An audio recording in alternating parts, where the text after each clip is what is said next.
This conference will now be recorded. Hello, welcome to this session of Grieving in the Age of COVID. The service is delayed, now what? We realize that when we are in the midst of this COVID-19 pandemic and all the restrictions that come with it, life, including grieving, looks a little different. So we prepared this series for you to go through at your own pace and help you where you might be at. My name is Juanita Steinbachers. I am one of the bereavement coordinators here at Tabitha Hospice. We also have two other bereavement coordinators, Tabitha Hoffman and Abby Henry. Our contact information will be at the end of this presentation if there are questions that you have. Once again, welcome today to The Service is Delayed, Now What? I realize that services being delayed have changed significantly throughout the past months on what is delayed and how it is delayed and what it looks like. So you have to abide by whatever regulations you currently have in your town or city or state.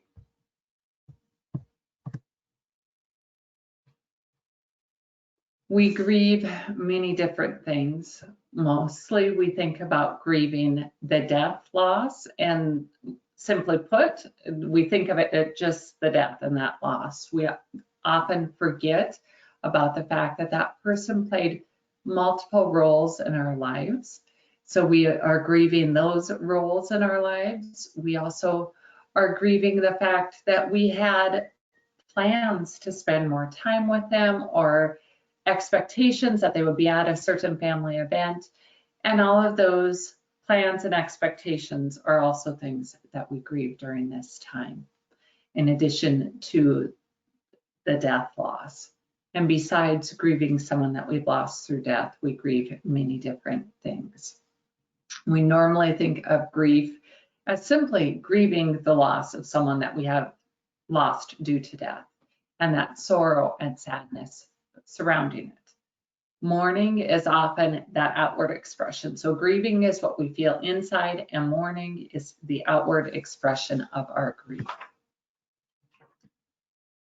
As I said, we grieve many different things, and it's so easy to either ignore the non-death losses or the opposite right now in the pandemic of, because we have so many non-death losses, that we overlook the fact that someone else is grieving a death loss. So what are some of those other losses? That assumptive world, life as we know it, what we assumed would happen. We all have some sense of that, whether it was at the end of the school year and how we assumed the end of the school year would be, or the beginning of the school year. All of those are loss of our assumptive worlds. Some have lost employment or income, the education opportunities, the freedom to move and go places and not have to wear a mask, that social interaction. All of those are things we grieve, and it affects how we grieve. Even that fact of our social interaction is limited or now coming in new ways, that our social interaction is over social media and Zoom and formats like that rather than in person. As you can see, there's lots of different things we can grieve. For some people, this builds up, and we realize all this really weighs on us. And for others, it seems like you can only focus on one grief, the largest one, in most cases, the death of a loved one. But while we are grieving all those things, how do we deal with it? Especially if the service is delayed. Well, let's take a moment to define where that delay is coming from. Is it delayed grief, which is an identified diagnosable condition, or is it a delayed funeral, which could also lead to delayed grief? Delayed funeral is simply as it means that that funeral or memorial service or gathering didn't happen immediately. Or maybe it was just the immediate family at the graveside and you're waiting to hold a larger service later. That can lead to delayed grief, but many other things can lead to delayed grief as well.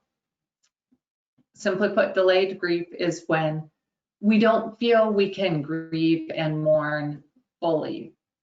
And this can be for many reasons. It can be because you feel like it hasn't happened yet, that the funeral hasn't happened, so therefore that start of the grieving process hasn't happened. You may be delaying your grief because you have to be the strong one for your siblings, for your kids.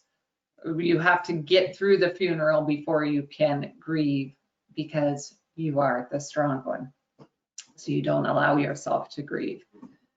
Or you feel that someone else is falling apart and it's not your turn to fall apart. Maybe you have other life events that are happening, that you are in the middle of a pregnancy, so you are focused on getting to a healthy birth, and that is your goal, so you aren't focused on grieving, or something else of work or school that you're focused on. And all of those things can delay your grief as well. For this session, we are mainly focused on the fact of the funeral is delayed, or at least part of the funeral is delayed, and therefore it might feel like you are delaying your grief and putting it off.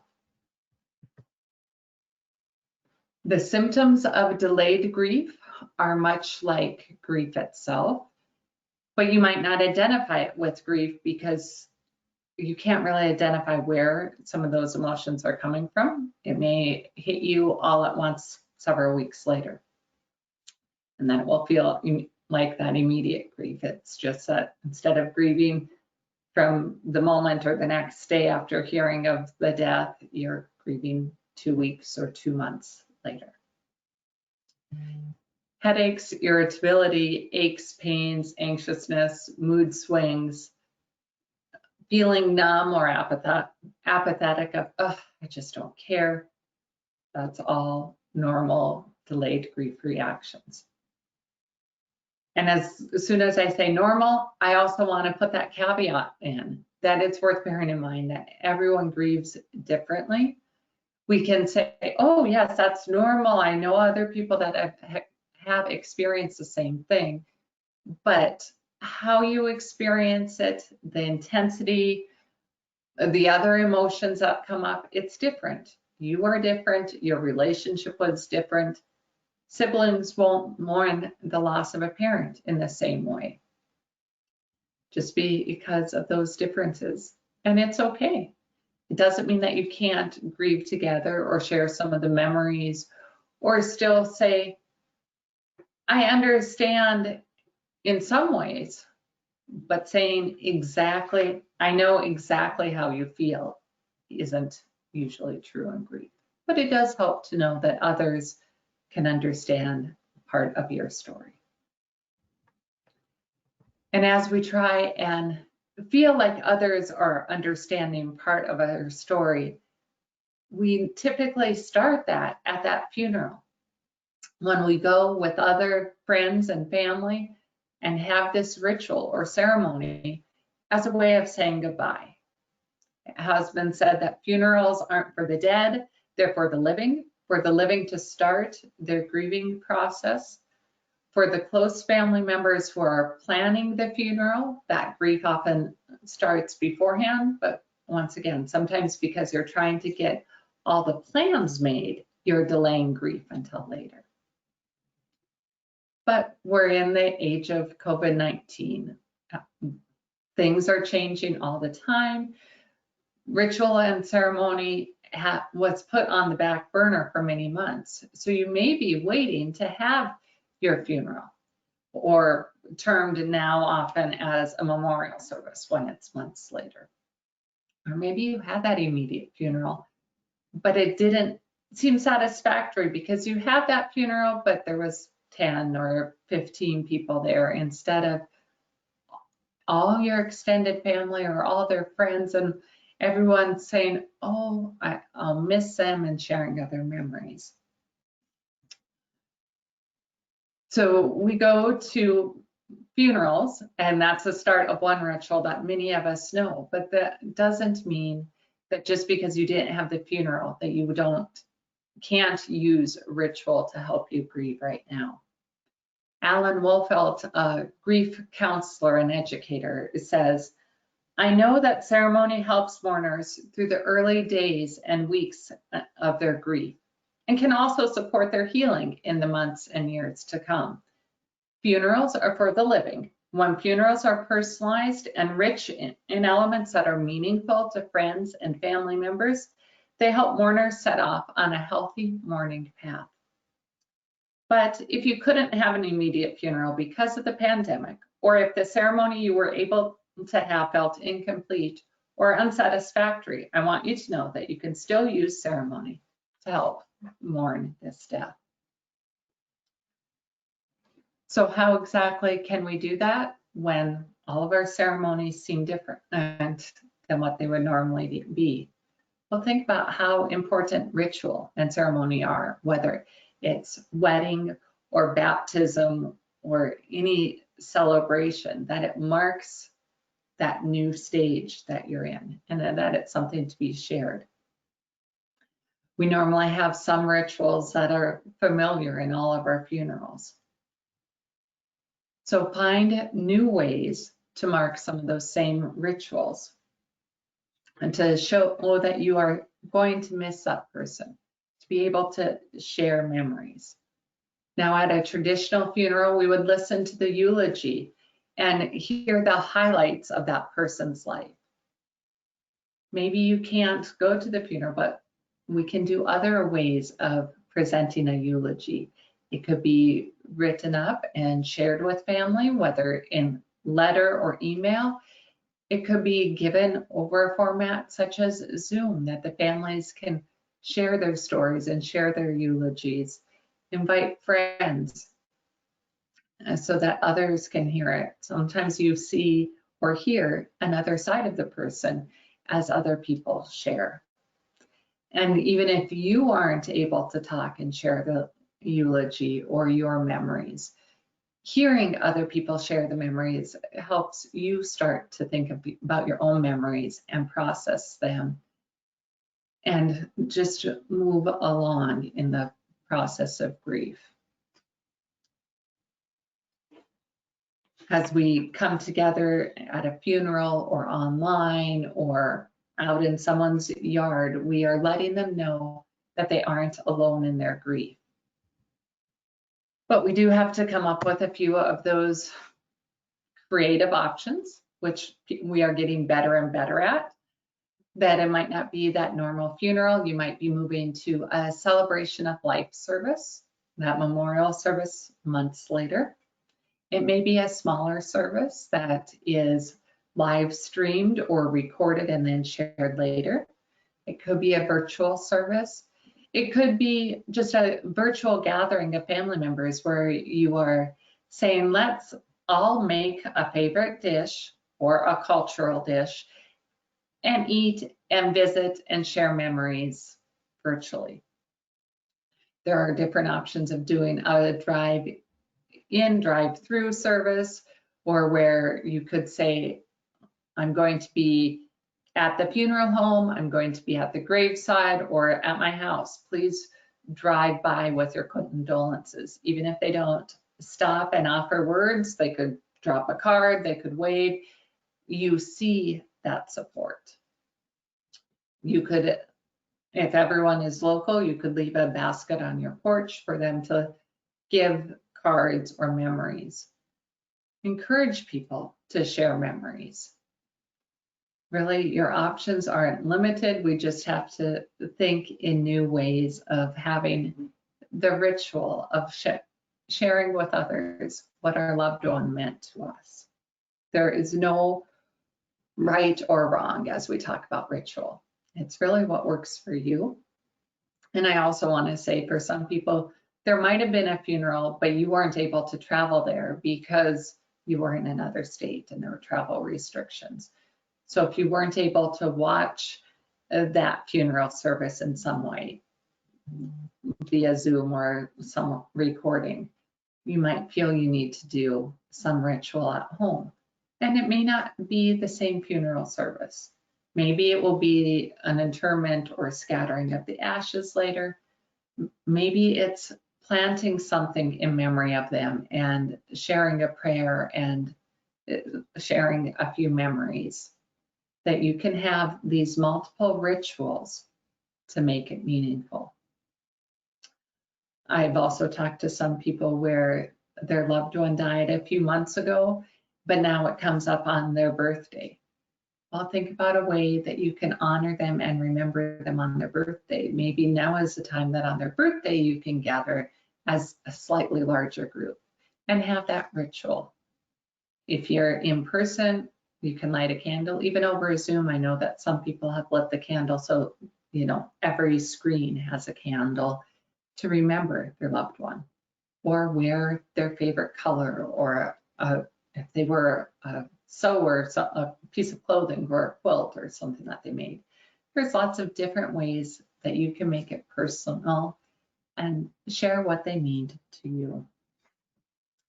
As you think about the different options for remembering, think about those things we can do now and things we can do later. What special dates like birthdays, as I mentioned, or an anniversary, or even just, when we get together at Thanksgiving, this is what we're going to do. Say a toast for them, to them at Thanksgiving time, or honor them if you go to church on All Saints Day and light a candle or say their name, whatever your church tradition might do. Some of these rituals, as I've said, are religious and symbolic in that nature, but it doesn't have to be. Find what works for you. Find a way to still do whatever you can for your funeral or celebration of life service according to guidelines in your area.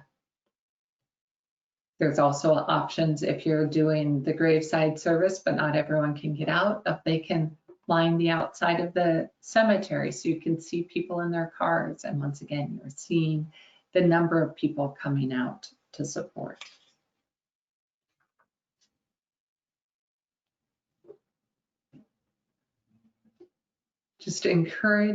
I encourage each one of you to find ways to reach out to others. If you are the one grieving, so that you don't feel alone, encourage them to write back and share a favorite memory. If you are trying to support someone who is grieving, give them some of these ideas, but say, these may not work for you, but maybe it spurs another idea. But no matter what, know that I am here for you. Know that I am here to listen, because even though you may be feeling alone, you aren't alone.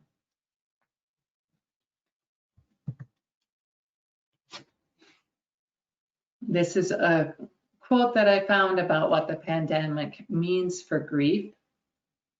Perhaps the hardest part is more than not being able to move ahead with a funeral, or even to have the direct physical contact that is always reassuring.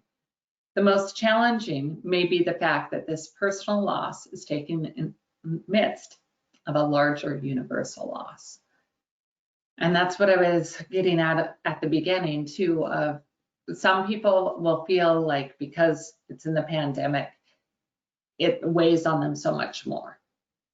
Others may feel because it's happening during the pandemic, no one cares about my grief because everyone else is dealing with so much that, what is one death in the midst of everything else?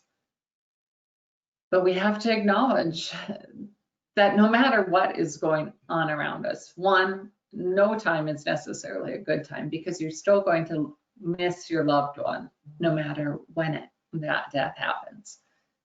But we also have to be aware of other people. When we aren't the grievers, we have to be aware of other people and remember them and reach out to them. When we are the ones grieving, take the time to grieve your loss. Even though there's lots of other things you could be grieving, or you could be saying someone else has it so much worse, which really comparing grief is not a good idea because then it diminishes your grief. And someone's winning, but really there's not a winner because everyone's still grieving and it still hurts. So my advice is to take your grief, acknowledge it, and work through it, move through it as you can, even though we are in a pandemic and even though we may have restrictions, that we can still move through this. It doesn't mean that the grief will last longer or we'll get over it quicker the quicker we acknowledge it. But knowing that we aren't in it alone and that others are there supporting us can help us move through it easier. And I also want to say that when I say move through it, I'm not saying that there's a specific end date or that you have to be done grieving at this point. There really isn't an end date, but to move through it so that you aren't stuck in that intense initial grief.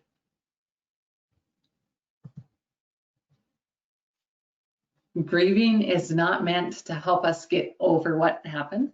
As I was saying, we aren't meant to get over it. We'll always miss that person in our life. It's a permanent loss. But grief does allow us to incorporate the loss into the rest of our lives. The experience of grief is as individual as we are, with overlapping and recurring waves. I believe that it is our job to just ride out the waves and learn to rest in the calm in between. There's a lot of different analogies about grief, but I like this about that we're in waves of early grief. Those waves are coming at you intensely and fast and hard and knocking you over. But that we do get to those points where the waves are a little bit gentler. Maybe we'll have those surprise ones, but that we're able to rest in the calm between, that sometimes we're still able to look out at the beauty around us or the might and the power around us, but it's not always so bad. And as we close, that's what I want to leave you with, is that hope that grieving is here. It's not pleasant, but you will get through it. Rely on people around you and rest when you do get that sense of calm. I want to thank you for joining us. And as I mentioned at the beginning, here is our contact information. If you have more questions about what was mentioned here, about grief in general, or connecting up with one of our grief groups, please go ahead and contact us by phone or by email. We are connected with Tabitha Hospice as bereavement coordinators, but we serve the community as well. Once again, thank you for joining us.